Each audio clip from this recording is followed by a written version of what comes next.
The broadcast is now starting. All attendees are in listen-only mode. Welcome to this role-play session with your host, James McDonald. Well, thank you very much, Andrew, and I'd like to start by welcoming our participants to our role-play session here today, and particularly those of you who are joining us for the very first time from the super conference that we just had last weekend. It was great to see everybody and get started in the coaching program. Now, Craig and I are excited for today's webinar because what you're going to discover, as many of you already have, is that lead conversion over the phone is the part of the system that, although it requires the highest degree of skill, it's also what makes you the most money. And I know that might sound kind of odd, but it really is true. In other words, the better you are on the phone, the less leads you need to generate, which means you get more out of fewer leads if you're good on the phone. If you aren't good on the phone, you need hundreds and hundreds of leads to get anywhere. And the problem is generating hundreds and hundreds of leads is expensive. Generating fewer leads is a lot less expensive. Not only that, but being good on the phone and being able to do more with fewer leads means it's less time consuming. To follow up with 100 prospects to book one appointment is extremely time consuming. To follow up with 5 prospects to book one appointment takes a lot less time. So there's the opportunity to really make a lot of money with the system falls into how good you are on the phone converting the leads that you've generated. And that's why every Thursday for almost 2 decades now, every single Thursday, we've been doing this role play session with our coaching members. I always think of it as the equivalent of a professional golfer practicing, 3-foot putts. They never stop. It's not like they say, oh, I've got this down. They're always going to continue forever to practice and refine what they do every day over and over and over and over again, so that they can only get better at what they do over and over and over again. And that is the universal callback script. So I'm super excited for those of you that are on here for the very first time.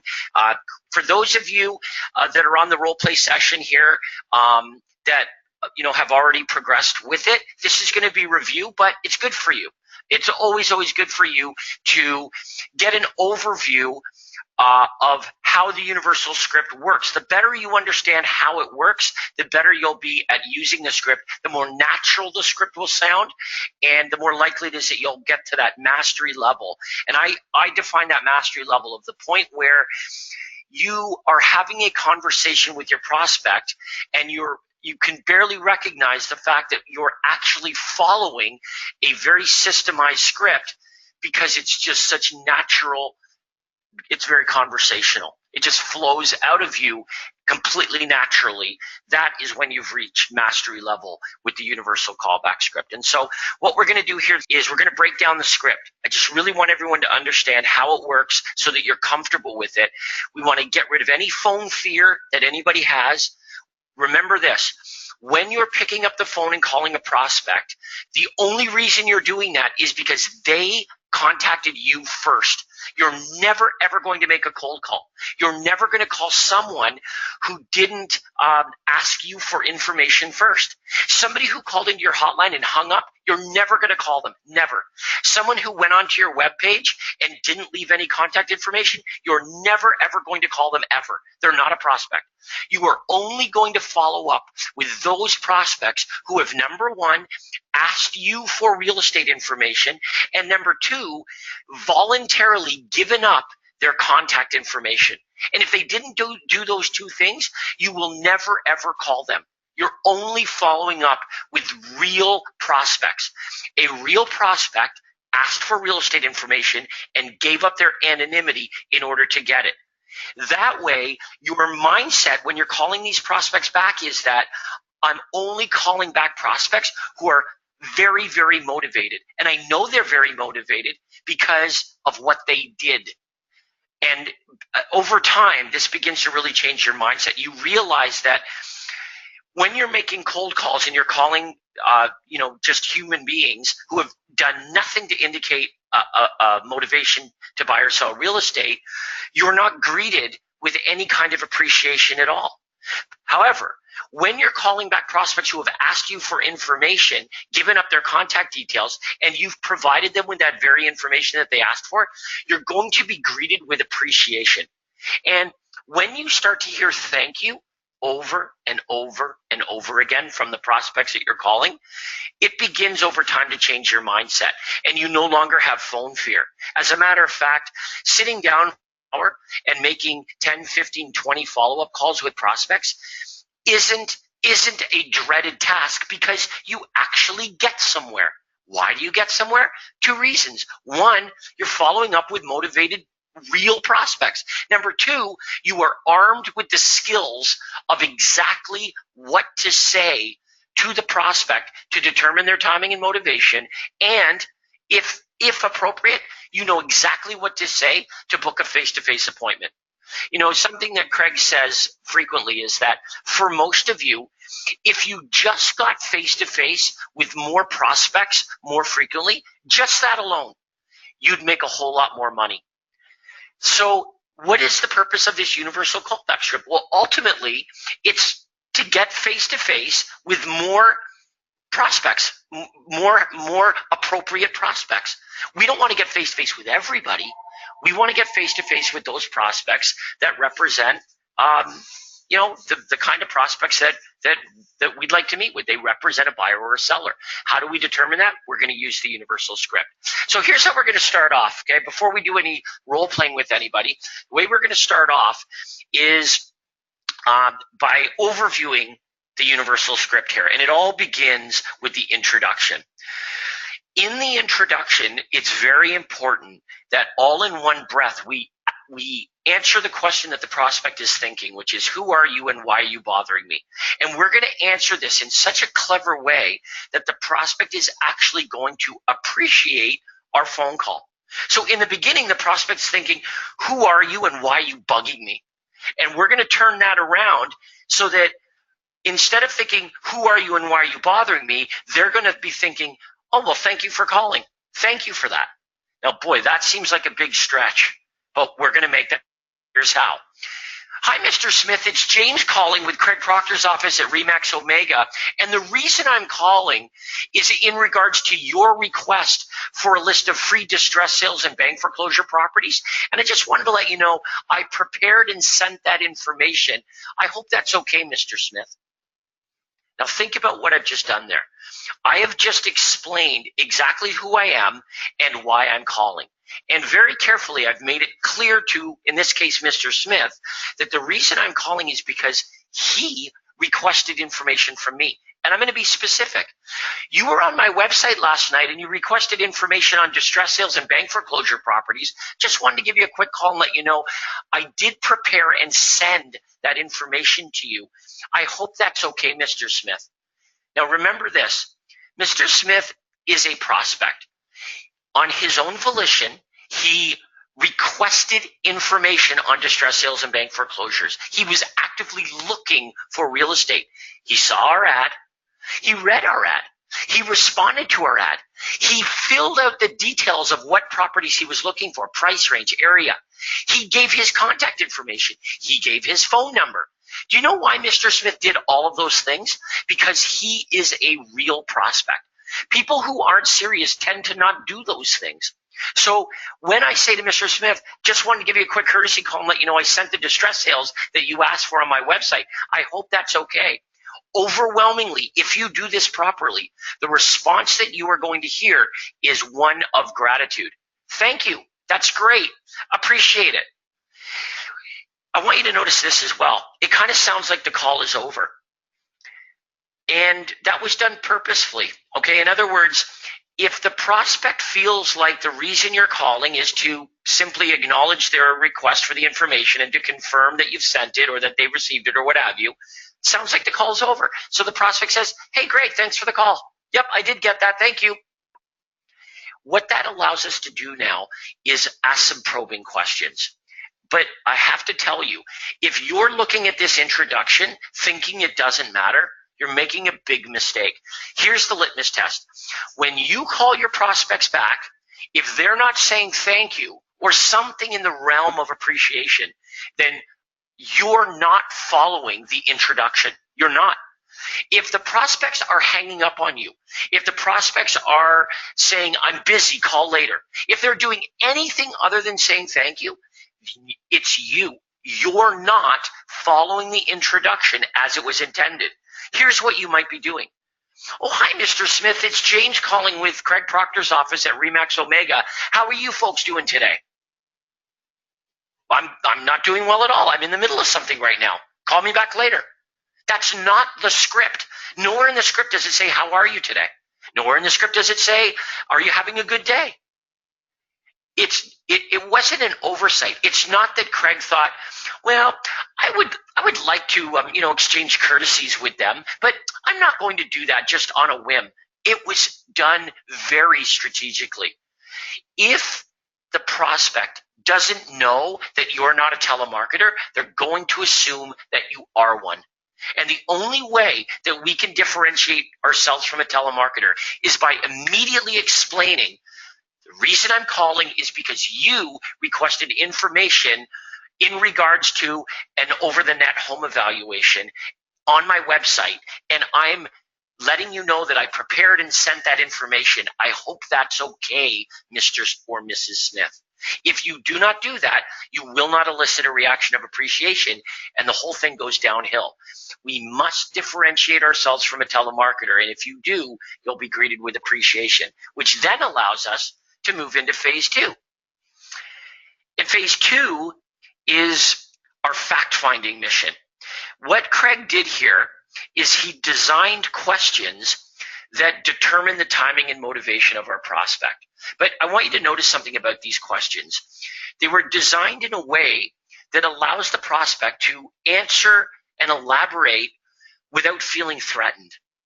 In other words, you got to think of language and how over the phone, the words that we use paint a picture. And we don't have body language, we don't have anything else other than the words that come out of our mouth over the phone. And if we paint a threatening picture, it's very easy for the prospect over the phone to pull back.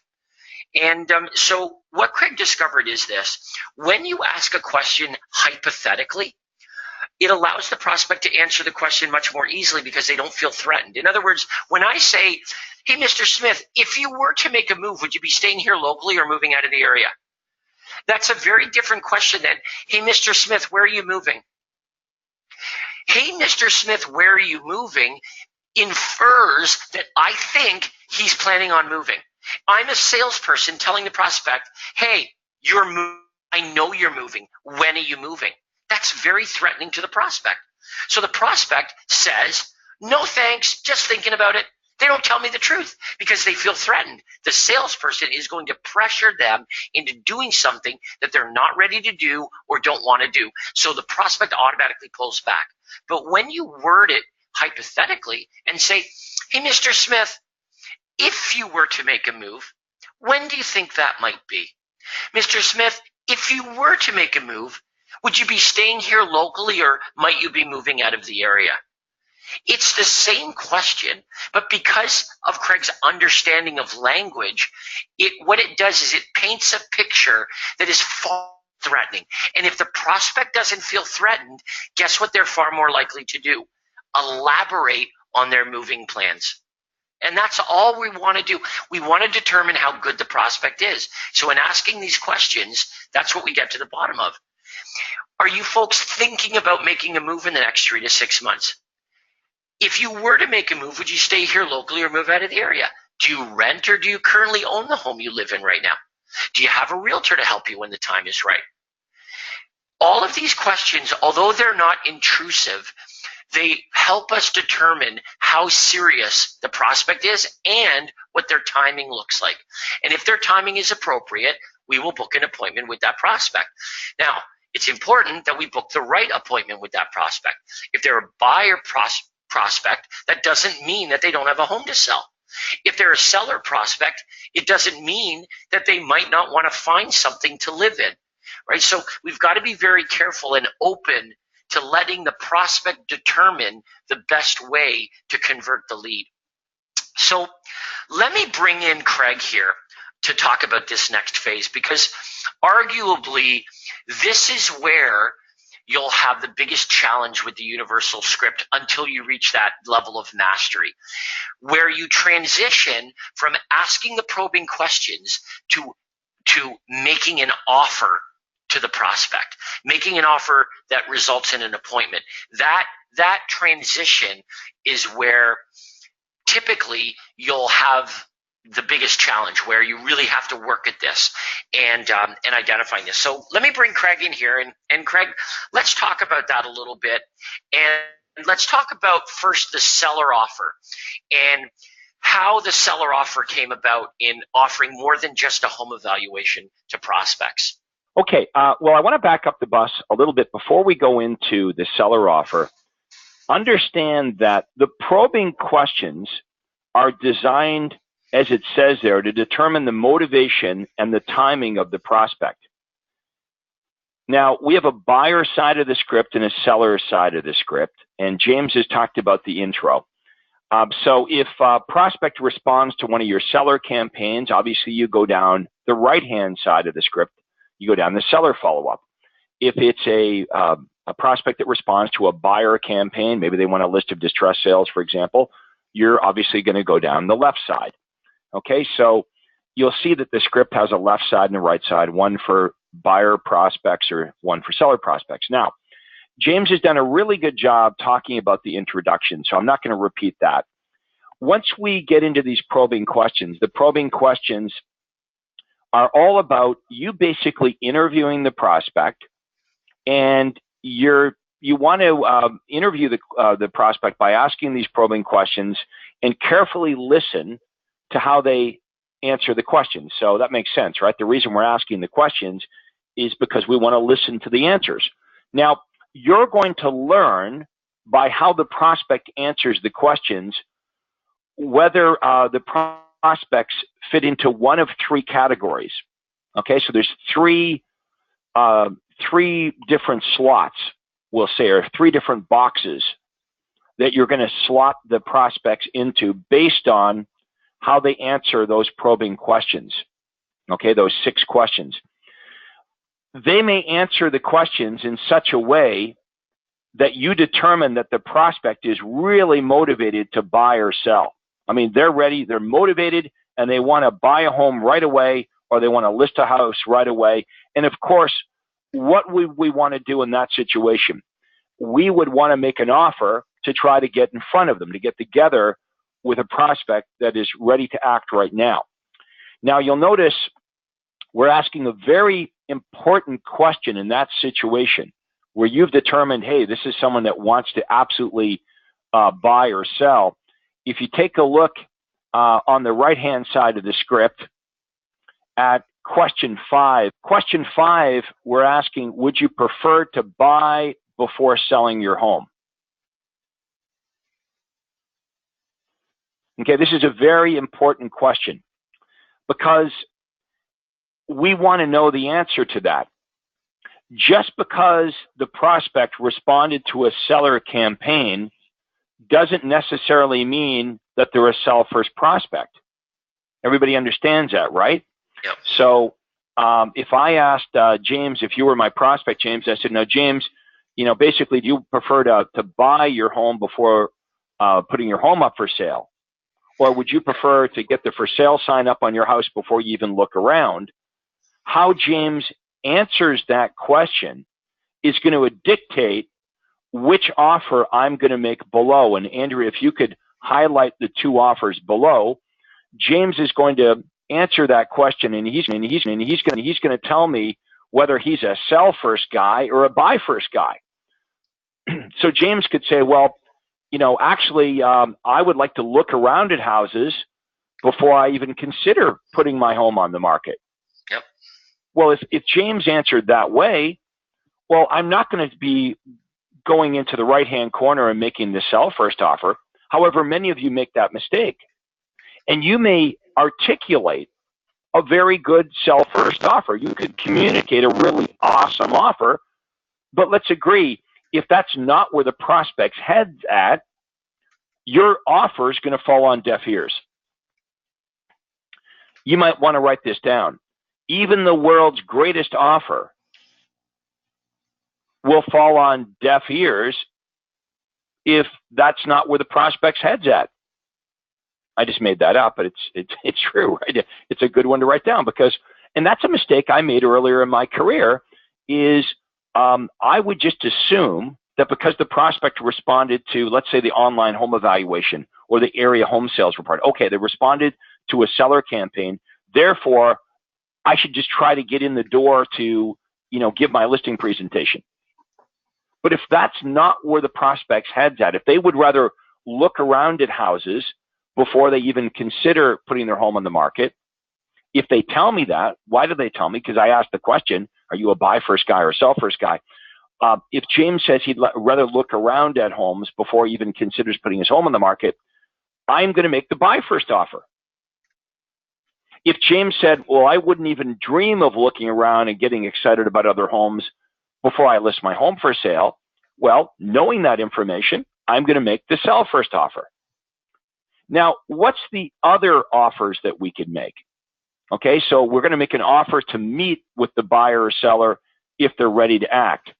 Well, the opposite of ready to act would be they don't represent a prospect at all. You ask these probing questions, and the prospect is not that motivated at all, or their timing is way off. They might say, well, I'm not going to list my home for 3 years. I'm not going to make a move for 3 years. You're probably not going to follow up with somebody like that.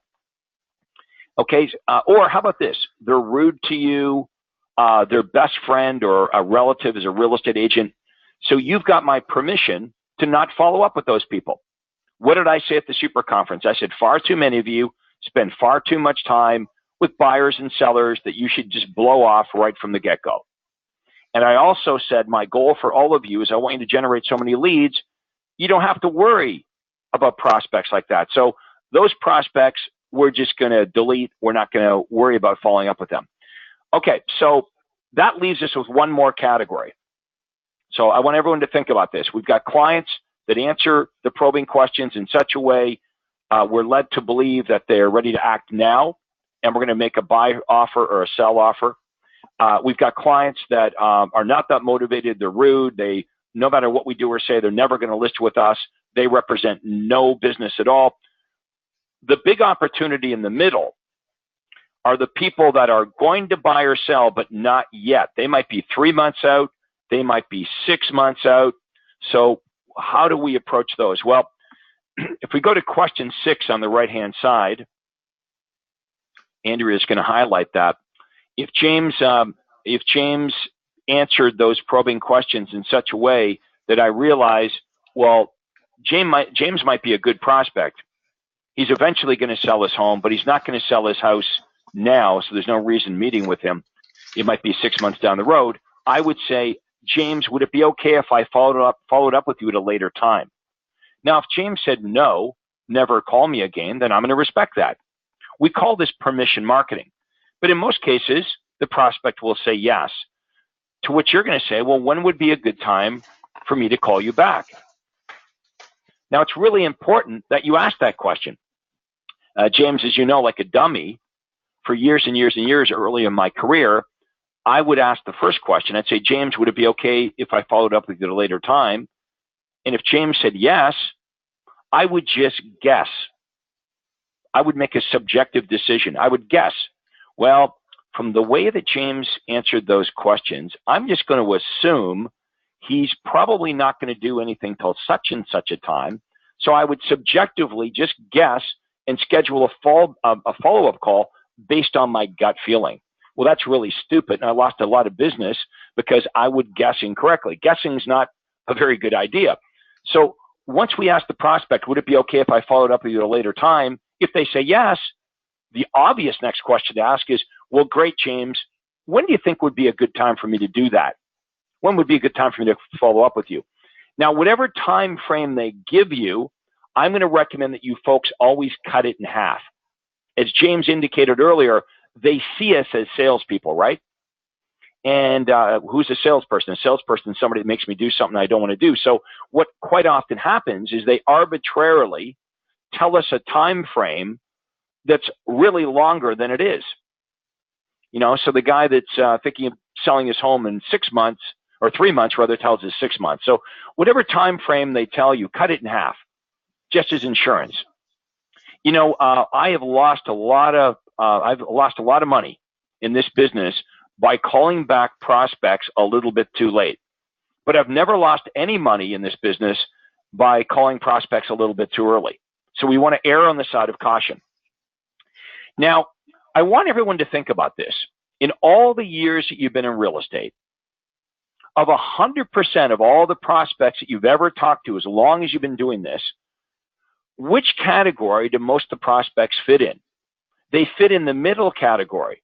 They're not ready to buy or sell today. They're not people that have a real estate agent or are never going to work with us, not using this system anyway. You're going to find that the majority of prospects you speak to are good prospects in the fact that they're going to buy or sell, but they're just not ready yet. And this is the Achilles heel that most agents have is, most agents don't have an automatic lead generation system like this, but even fewer realtors have an effective follow-up system. So this is where the money is. So if you haven't heard anything that James has said today, you haven't heard anything that I've said, understand that this is where the money is. Okay, that the majority of people you talk to are going to say something like this. They're going to say, I am thinking of selling, but it's going to be 3 months from now, or it's going to be 6 months from now. They may even tell you exactly why they're going to move. They're going to tell you when, and they're going to tell you why. Well, it doesn't get much better than that, right? I referred to these prospects as golden prospects.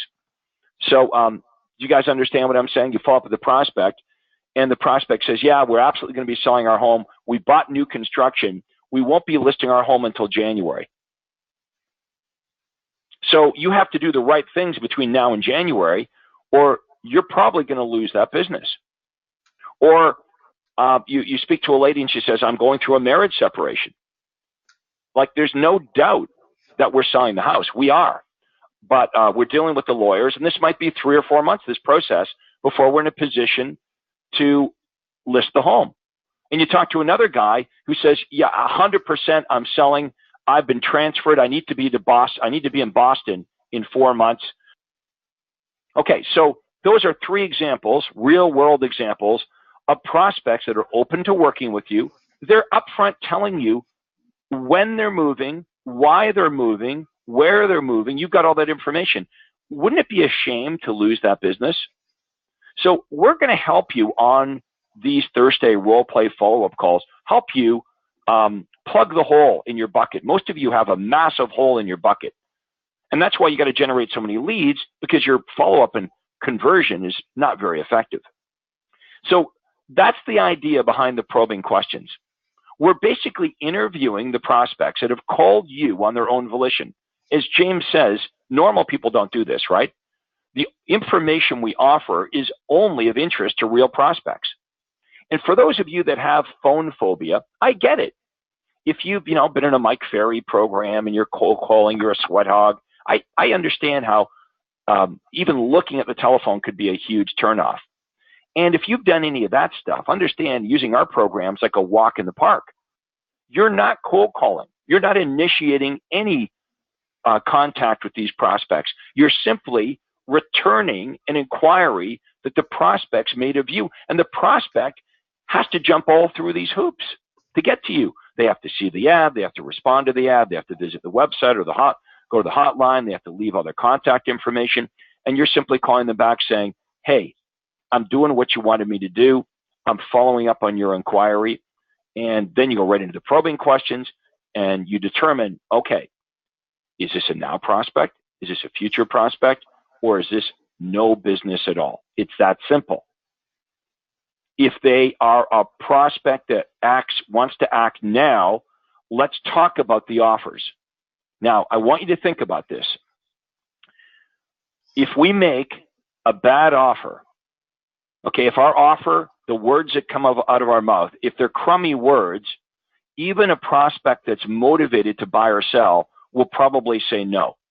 And that's happened to many of you before, where really good prospects seem not to be that motivated. because frankly, the words that come out of your mouth are not that motivating.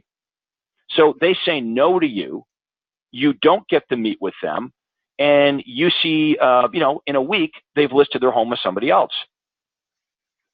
So it seems to me that if we want to compel buyers and sellers to meet with us, and I use the word compel purposely because you can't force a buyer or seller to meet with you, right? You can't make them meet with you. So all you've got as a realtor are the words that come out of your mouth. The better the words are, the more appointments you're going to get. So we're going to show you the ultimate offers to make buyers and sellers. Well, let's talk about that, James. Let's talk about what are the ultimate offers. What is it that every buyer in the world wants? I've been doing this for 25 years. A great deal. A great deal. Would everyone agree with that? I have never in 25 years had anyone call me up and say, hey, Craig, I see you've got a list of distress sales and fixer-uppers and great deals. Hey, I'm the opposite kind of buyer. I'm actually looking for a list of bad deals. Do you have a list of overpriced properties or perhaps homes that are stale on the market and haven't sold? Properties that have been overlooked by all the other buyers because they're just not very attractive. Right. That's what I'm looking for. Okay, so, we're being sarcastic here. But look, what buyers want are houses. And what buyers understand is to get a good deal on these houses, they have to be Johnny on the spot. So if you take a look at our offer, and we're going to go through this word for word with you, this buy first offer, what we're offering buyers, and you might want to write this down, is we're offering them what they perceive to be proprietary information. Proprietary information. I hope everyone's got their pen out. Write that down. Proprietary information. And we're offering priority access to this proprietary information. Okay, so here's what we're not saying to buyers. James, I'd like you to be my buyer. Hey, James, look, I could get you a list of all the same homes you could get anywhere else, and I'm going to send them to you after the fact. Would you be interested in that? No, I'm good. Thanks. Okay. So, by the way, that's what the buyers think of real estate agents, right? You know that, right? They think that the same information they can get from you, they can just get online themselves. Why do I need a real estate agent? I can just go online. Like if you were to ask a poll buyers, that's what they'd say. Well, if you said to a buyer, how do I get information on houses? They'd say, well, you go online. That's how you find houses. They don't say you go to a real estate agent. Okay, so they want, we're going to do a very good job of communicating to all the buyers we speak to that we have what they want. We have proprietary information. We have difficult to find homes, and we're going to give them priority access. We're going to get the information to them faster. Why? So they can beat out other buyers to all these great buys. Now, you may say, well, yeah, every buyer would want that. Why wouldn't a buyer want it? Well, a buyer might still not want that great offer if they fear cost or obligation. So that's why we're going to keep reminding the prospect, guess what? Getting the proprietary information and getting priority access on the hot deals is free of charge. It will never cost you a penny, and you're never obligated to buy a home. Okay, so now let's do a role play, James, of the actual offer. Okay, that's the theory behind it. Let's show you what it sounds like. So James, in this example, he's responded to a buyer campaign. I've done the introduction. I've asked the probing questions, and I determined, hey, you know what? Sounds like, by the way James answered these questions, that he's like ready to go look at homes and buy something. So James is somebody I'd like to meet with. So I would say, James, would you like me to email you daily updates of all the homes that match your home buying criteria from all the real estate companies? Okay, my list includes bank foreclosures, company-owned properties, and other distress sales. It's a free service, and of course, you're never obligated to buy a home. Do you think that would interest you? Sure, but is that any different from what I'm getting from another agent? Beautiful. Okay, so James has given us what we know is an objection. Now, what you're going to find is there's only about 8 or 9 objections you're going to get. Here's the question. Would all of you feel a lot more confident on the phone if you knew what those objections were, and James and I were to teach you how to handle them. So this is a very common sense objection, right? Is James is saying, well, I'm already getting information. In fact, James might say, you know, Craig, I already have a realtor emailing me properties, so I think I'm good. Now, here's how I'm going to handle this. James, I'm not sure where you're getting your information, or I'm not sure what information the other realtor is sending you, but my list includes bank foreclosures, company-owned properties, and other distress sales. Would you like to get information on those as well? So let's stop there for a minute. I'm not saying to James, hey, don't go online and search. I'm not saying to James, hey, stop getting the information from the other realtors. What I am doing, though, is I'm creating massive doubt. The biggest fear that every buyer has is that they're going to miss out on the perfect home. So my offer to James is, hey, James, I'm not sure what the other realtors are sending you, but my list includes bank foreclosures, company-owned properties, and distress. Would you like to get information on those as well? Well, here's what the buyer says. Well, gee, I don't know what the other agent's sending me. I think I'm getting them all, but Craig's willing to send me his list of homes too, and it's free of obligation. You know, it's free of charge. There's no obligation. So what happens is the buyer says yes, and that's what we want to do. We want to get the buyer to say, yes, I would like to get that information. I want to get your list too. Okay, now that you get the buyer to say yes, this is when we're going to come back with commitment. Not until they say yes. So imagine James is backed into the corner now. I've offered him the free list of homes. It sounds pretty delicious.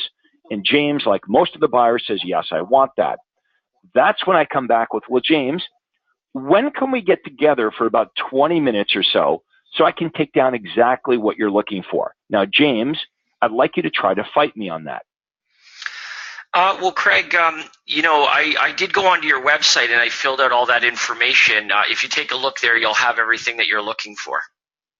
Okay, so would everyone agree that that's a very common sense objection that the buyers would likely have? They might say, hey, I already went onto your website and I filled out all the information. Or they might say, hey, why do we need to meet? I can tell you right now what I'm looking for. Or they might say, I could email you my criteria. Okay, so here's how we're going to handle this. I'm going to say, well, James, I want to do a good job for you. Rather than me emailing you hundreds of homes which may or may not match your criteria, or even worse, risking out missing out on the perfect home, if we can get together for about 20 minutes, I can take down exactly what you're looking for. You know, I want to have the same great understanding that you have. A good time for us to meet, days or evenings. Try to fight me again, James. You know what?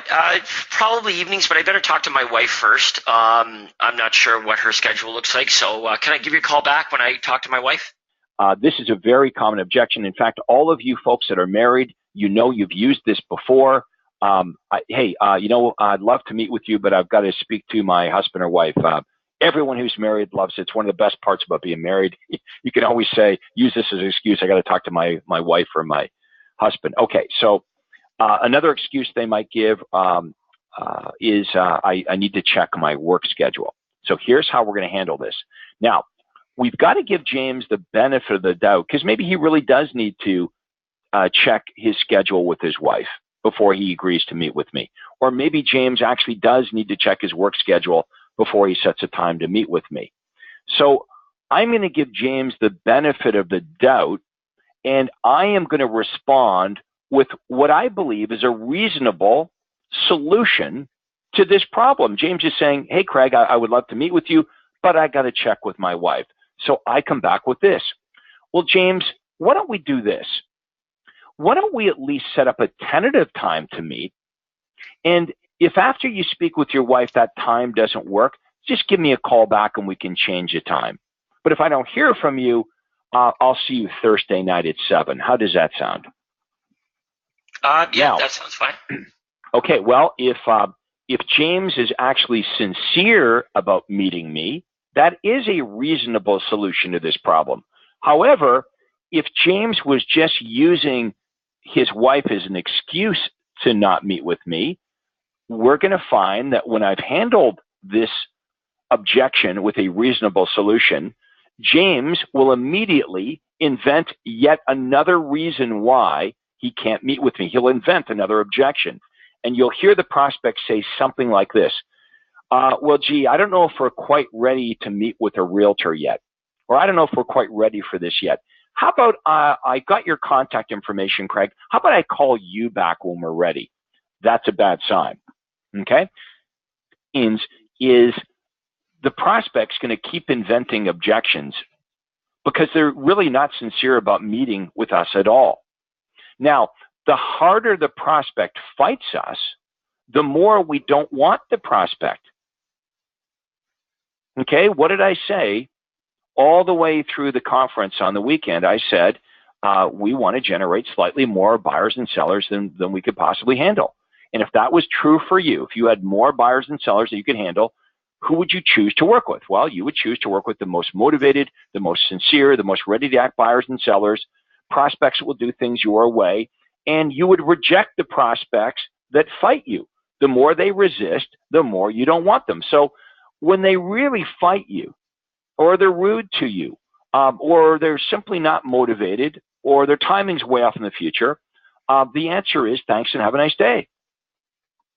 Now, James and I want you to convert as many as possible. So we're going to work with you on that offer to make you really, really good at the offer. So buyers and sellers want to meet with you. You don't have to be an arm twister. They're actually compelled by the words that come out of your mouth to want to meet with you. They don't see you as a commodity. They don't see you as just offering what they can get on their own from the internet or what they can just get from any real estate agent.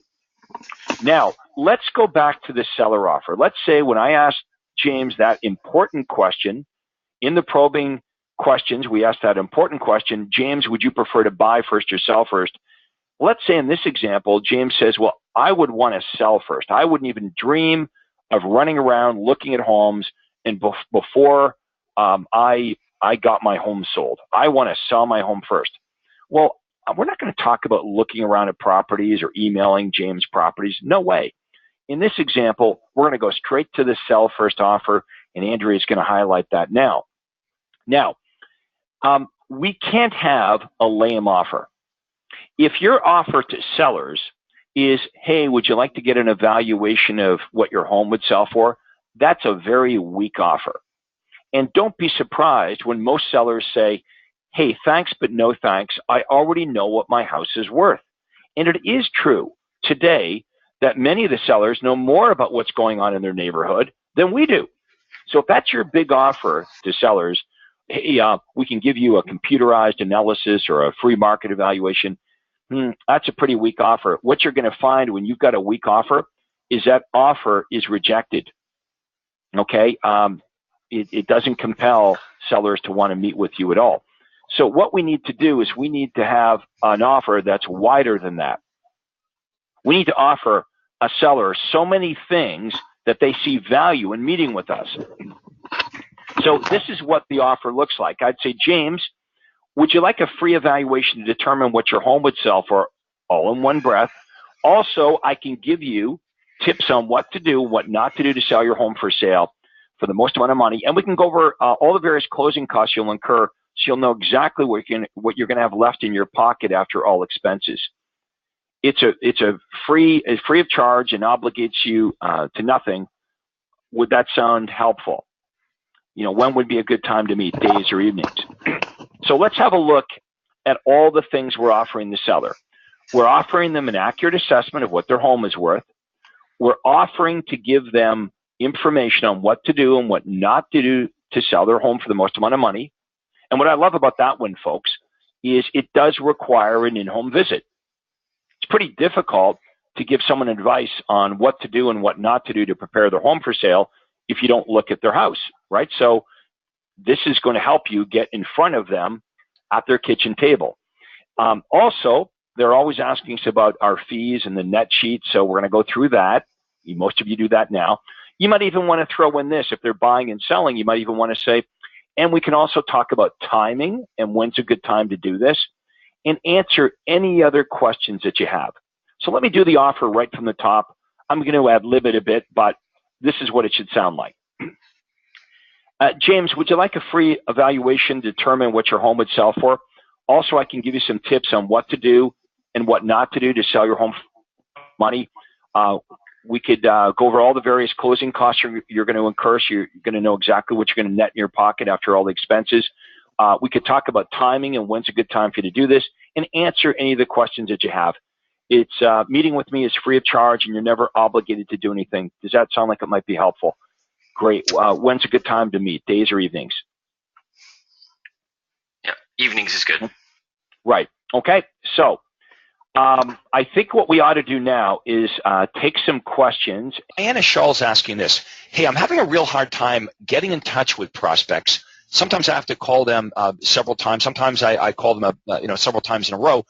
However, I find that sometimes they get annoyed when I do this. What do you suggest I do? I don't want to annoy a potential prospect. Okay, so we haven't made a big deal about this yet, and we need to make a big deal. James, explain why it's important that we just don't call the prospect and leave them a voicemail message. Hi, this is Craig Proctor with ABC Realty. I received your request for whatever, and please give me a call back. Why doesn't that work? Yeah, and this is the bottom line is that doesn't work. It doesn't cause the prospect to call you back.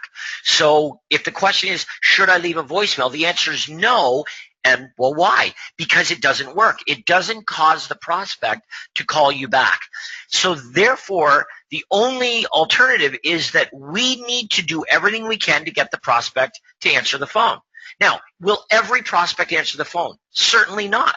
However, if you do this properly, 75%, 80% of them you will reach. I'm not saying necessarily on the very first attempt, but you will reach them.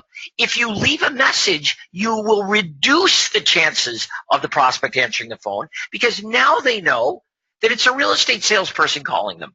And people don't want to talk to salespeople. Let's look at what actually happens. Let's say that somebody was to call your cell phone right now. What's the first thing you would look at? Who's calling? The caller ID. Yeah, look at who's calling. Okay, now. And even more so with my home phone.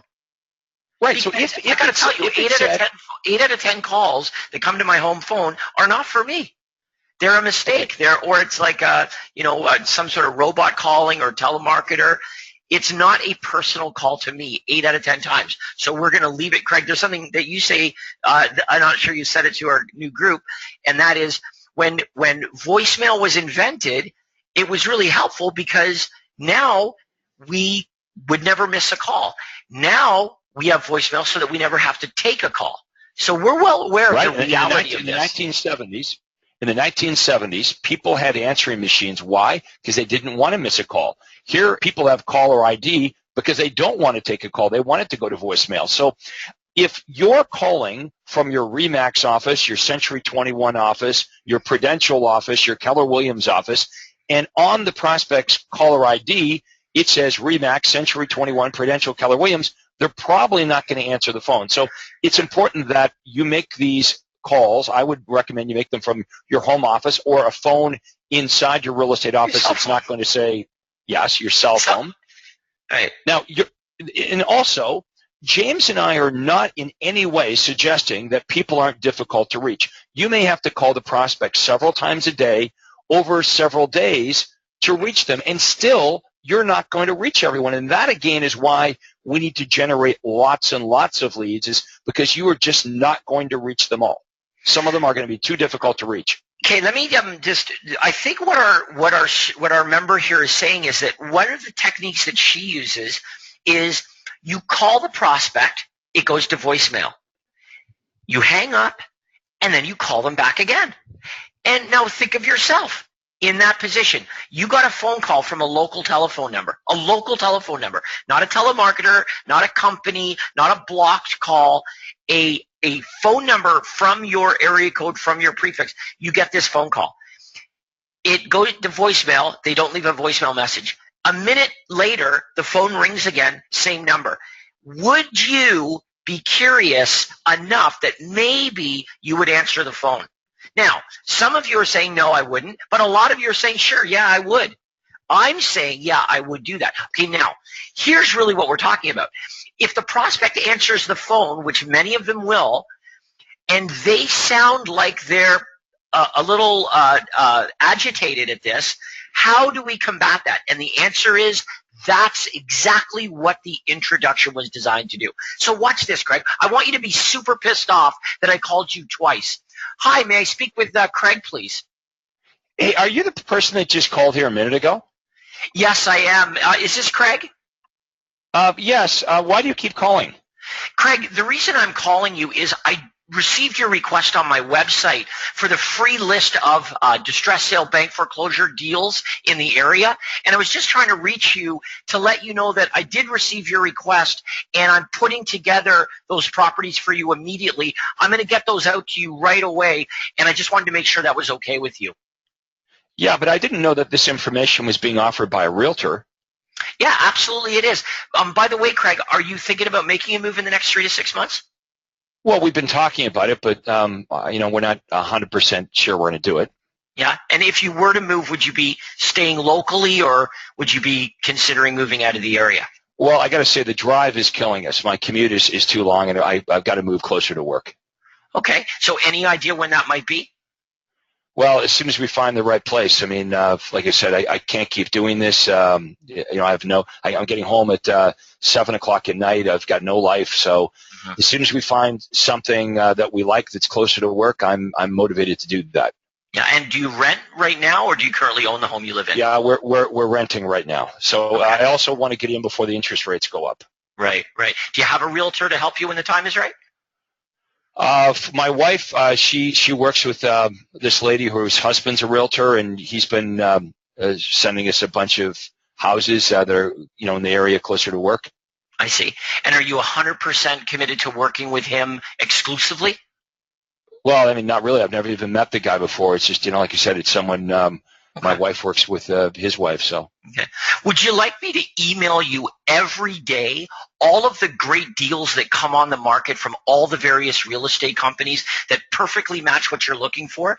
I'm going to make sure to include bank foreclosures, company-owned properties, distress sales, all the great deals. As long as they match what you're looking for, I'll email them to you every day, absolutely free, no obligation to buy anything. Would that make looking a little easier for you, Craig? Well, isn't that what I'm already getting from this other guy? Yeah, I'm not sure what you're getting from that other guy. What I'm going to focus on are the great deals, and I'm going to make sure that those great deals are in your email inbox the moment they hit the market. Craig, I couldn't help but to notice that you responded to my ad online, which shows me that what you're getting from the other agent isn't what you're looking for. Otherwise, you wouldn't have been looking, where I ran my ad. If you I don't know how it works. I mean, this guy's sending me properties, but I don't want to miss out on any. So yeah, I've been looking around on my own because, like I said, I'm motivated. I can't stand doing this commute for much longer. So you're right. Whatever this guy's been sending me, obviously we haven't found the right one, and that's why that's why I responded. Craig, let me ask you, when do you have 15 or 20 minutes to sit down with me and do a really good job of determining what you're looking for? Would something in the evenings be better? Something on the weekends? Well, it'd have to be evenings. Like I said, I don't get home from work till 7 o'clock, and this is killing me. So yeah, I don't get home before 7. So it'd have to be after that. So what would be better, this evening or tomorrow evening? What would work better for you? Well, look, why can't I just tell you what I'm looking for over the phone? Like I know what I'm looking for. I want a 4-bedroom. I want a 2-story. I want it in this zip code or that zip code. Hey, Craig, send me all the ones that look like that. Let me just stop you right there. Here's why. It's really important that I do a great job for you, and I'm sure it's important for you as well. If we can sit down together for 15 or 20 minutes, I can accurately take down exactly what you're looking for so we don't miss out on the perfect property, most importantly, and so that I'm not, like this other realtor, sending you properties that really don't match what you're looking for. There is no cost. I will not charge you any money. There's no obligation for you to buy a property, but I want to do a good job for you. You want me to do a good job for you. Let's sit down for 15 minutes at a convenient time for you, and we'll go over your criteria. would you reconsider a brief appointment, days, evenings, after 7? What would work best for you, Greg? Well, look, when we get together, do I have to sign something? You do not have to sign anything. You don't have to do anything at all. You're under no obligation to buy anything. You will not pay me a nickel. I'm simply helping you find what you're looking for, because what you're doing right now to find it isn't working for you. You Okay. Look, I'm motivated. I get it. Okay, so look, I'm going to have to talk to my wife before I set a time, so let me do that, and I'll call you back. Okay, why don't we do this first? Let's set up a tentative time, and if you talk to your wife and she, says that doesn't work, then we can reschedule it. But if you speak to your wife and she says, yeah, that works, then we've got a time, we're set, and we'll see you then. So what tentatively would be good for you? Something tomorrow evening or on the weekend? Okay, now let's stop there because you've done a great job. Let's play the audio file that was sent to us, Andrea. This is a actual live call between one of our members and a real live prospect.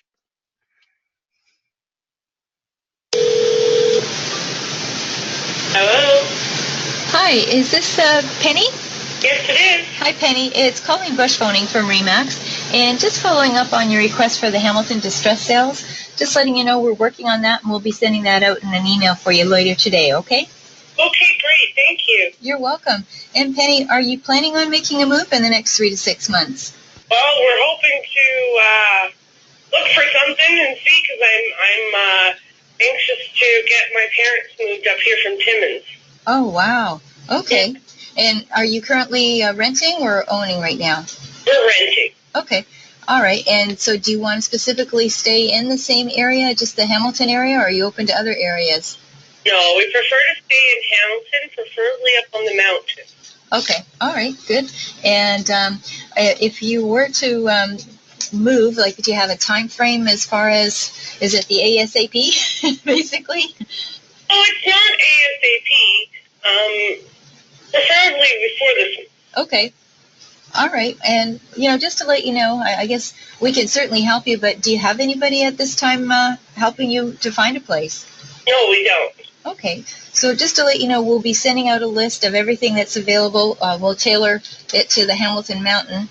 But so we can do a really good job for you, what we like to do is set it up so we can receive all the emails from all the different real estate companies, including the bank foreclosures, the company-owned properties, the distressed sales, and even properties that haven't even reached the market yet. And again, this service is absolutely free. You're never obligated to buy a home. Would that be something you'd be interested in? Definitely. Okay, well, great.